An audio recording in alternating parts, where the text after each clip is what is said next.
University episode 8ல என்ன நடக்குது பார்க்கலாம். அதுக்கு முன்னாடி நம்ம சேனலை சப்ஸ்கிரைப் பண்ணாங்க சப்ஸ்கிரைப் பண்ணிக்கோங்க. கூடவே பக்கத்துல இருக்க பெல் ஐக்கானை கிளிக் பண்ணிக்கோங்க. மறக்காம ஒரே ஒரு லைக் போடுங்க. வாங்க இப்போ வீடியோக்குள்ள போகலாம். எடுத்த உடனே ஜென் கிளாஸுக்கு போக வழியில அந்த ஹூடி போட்ட பொண்ணை மறுபடியும் பாக்குறா. அவகிட்ட லேப பத்தி விசாரிக்க வான்னு அவளும் கூட்டிட்டு போறா. கொஞ்ச தூரம் போன ஜென் அவளை நிறுத்தி மறுபடியும் அந்த கேள்வியை கேட்க அந்த பொண்ணு பதில் சொல்றதுக்குள்ள அப்ப நிக்கி அந்த பொண்ணுக்கு மோசமான சம்பவம் நடக்க காரணமா இருக்கா. ஏன் இப்படி பண்ணன்னு ஜென் கேட்க அவ கஷ்டப்படாம இருக்கிறதுக்காக தான் இப்படி பண்ண.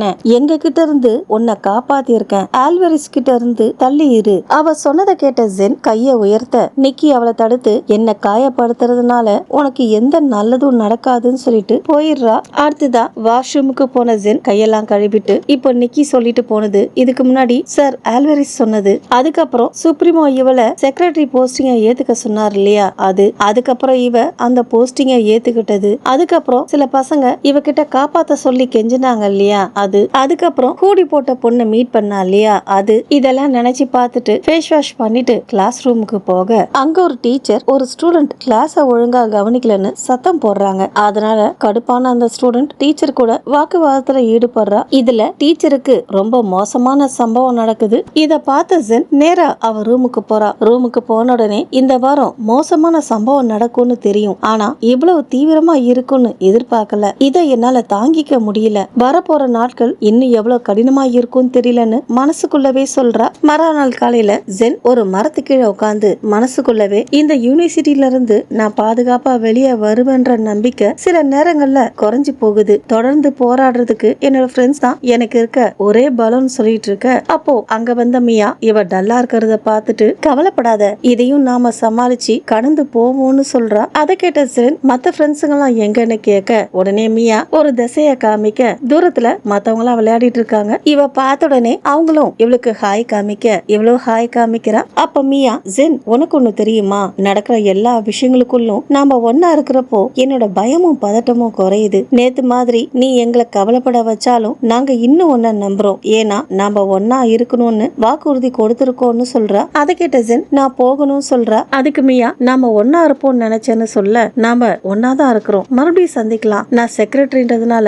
எனக்கு முக்கியமான வேலை இருக்குன்னு சொல்லிட்டு ஜென் கிளம்பிடுறா. அடுத்ததான் சுப்ரீமோவும் ஜென்னும் கேன்டீனுக்கு போறாங்க. அப்ப ஜென் மனசுக்குள்ள இந்த வாரம் நடக்க போற சம்பவத்தை இவன் தடுக்காதனால அவன் மேல கோபம் இருக்கு, இருந்தாலும் அவன் மேல ஒரு தனி ஈர்ப்பு இருக்குது. இவன் கொஞ்சம் வித்தியாசமானவன். மேடம் வயலட் இருந்து இவன் என்ன பாதுகாத்தான்றத இன்னும் என்னால நம்ப முடியல. குறைஞ்சது அந்த விஷயத்திலயாவது நேர்மையா நடந்துகிட்டானே, ஒருவேளை என்ன இவனோட ஃப்ரெண்டா நினைக்கிறானோன்னு மனசுக்குள்ளவே சொல்லிட்டு இருக்க அங்க ஒரு பையன் வாயில நுர தள்ளியபடி கிடக்குறான். சுப்ரீமோ அங்க வந்ததை பார்த்த மத்த பசங்க அந்த பையனோட பேரை சொல்லிட்டு போறாங்க. உடனே சுப்ரீமோ பாக்கெட்ல இருந்த ஒரு நோட் எடுத்து ஜென் கிட்ட கொடுத்துட்டு அந்த பையன் பேருக்கு நேரா மார்க் பண்ண சொல்றாரு. அதுக்கு ஜென் இவன் இன்னும் உயிரோட இருக்கிறான், காப்பாத்தலான்னு சொல்றா. அதுக்கு சுப்ரீமோ தேவையில்லாம உன் நேரத்தை வீணாக்காத, நீ என் இடத்துல இருந்தா என்ன பண்ணுவேன்னு கேக்குறாரு. நான் அவனை காப்பாத்தி இருப்பேன்னு இவ சொல்ல அதுக்கு சுப்ரீமோ நீ சொல்ற மாதிரி நாம அவனை காப்பாத்தினாலும் அவன் தொடர்ந்து பாதுகாப்பா இருப்பான்னு உறுதி இருக்கா, அவன் எதிரிகள் அவனை அமைதியா விடுவாங்கன்னு நினைக்கிறியான்னு கேக்குறாரு. இருந்தாலும் ஜென் தயங்குறா. அதை பார்த்த சுப்ரீமோ இப்போ கடுமையான நிலையில இருக்க ஒருத்தருக்காக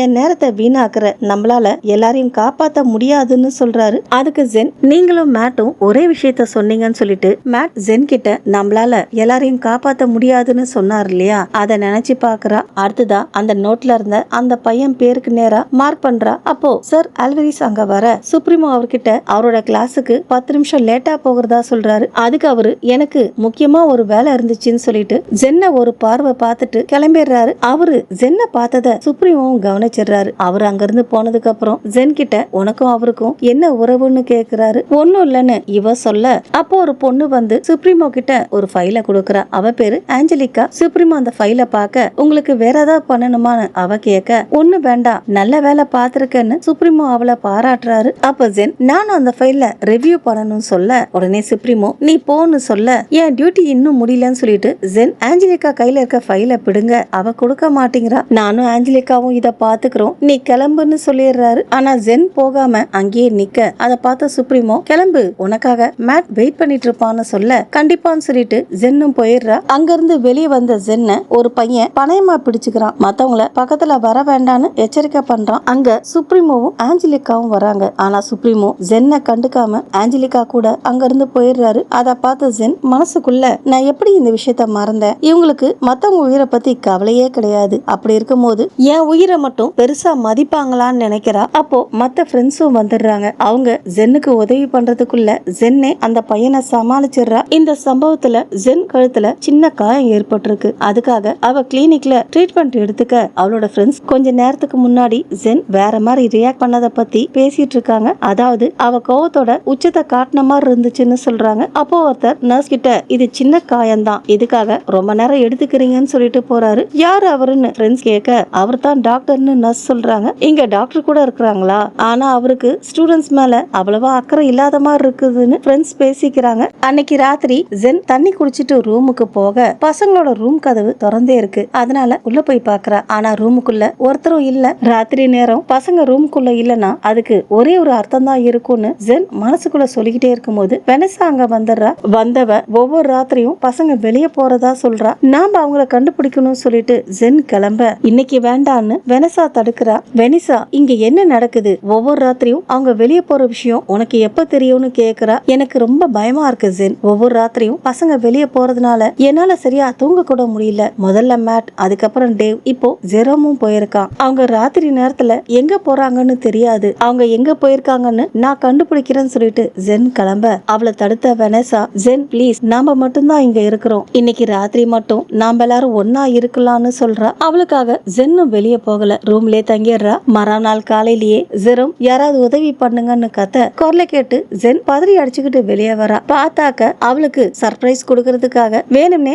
ஜெரோம் கத்திருக்காரு. ஏன்னா இன்னைக்கு ஜென்னுக்கு பர்த்டே, பண்ணிருக்க டெக்கரேஷன்லாம் பார்த்து சந்தோஷப்பட்ட ஜென் என் பர்த்டேவையே மறந்துட்டேன்னு சொல்றா. அப்ப மேட் வந்து அன்பா அவ கணத்துல ஒரு முத்தம் கொடுத்துட்டு கிரீட்டிங் கார்டு கொடுக்கறாரு. அடுத்துதான் ஜென் கேக் வெட்ட ஃப்ரெண்ட்ஸ் எல்லாம் பார்ட்டிய ரொம்ப சந்தோஷமா கொண்டாடுறாங்க. பார்ட்டி முடிஞ்சதுக்கு அப்புறம் ஜென் எஸ்எஸ்ஜி ஆபீஸ்க்கு போறா. அங்க போனதுக்கு அப்புறமும் நடந்த பார்ட்டியை நினைச்சு சந்தோஷமா சிரிச்சிட்டு இருக்கா. அதை பார்த்த சுப்ரீமோ சும்மா இருப்பாரா, மெல்ல அவகிட்ட போயிட்டு நீ சந்தோஷமா இருக்கிறதுக்கு என்ன காரணம்னு கேக்குறாரு. உங்களுக்கு இது தேவையில்லாத விஷயம்னு ஜென் சொல்ல பார்த்து பேசுன்னு சொன்ன சுப்ரீமோ விபி கிட்ட இன்னைக்கு என்ன விசேஷம்னு கேட்க அதுக்கு அவரு நீங்க உங்க செக்ரட்டரிட்ட கேளுங்க, அதான் கரெக்டா இருக்கும்னு சொல்றாரு. உடனே சுப்ரீமோ திரும்பி ஜென்னை பார்க்க அதுக்கு ஜென் எனக்கு எதுவும் தெரியாதுன்னு சொல்றா. அடுத்ததான் சுப்ரீமோ அங்க இருக்க எல்லார்கிட்டையும் நாம எதையாவது கொண்டாடணுமான்னு கேக்குறாரு. அதுக்கு யாரும் எந்த பதிலும் சொல்லல. அதுல கடுப்பானவர் எல்லாரும் இங்க இருந்து போங்கன்னு சொல்ல எல்லாரும் போறாங்க.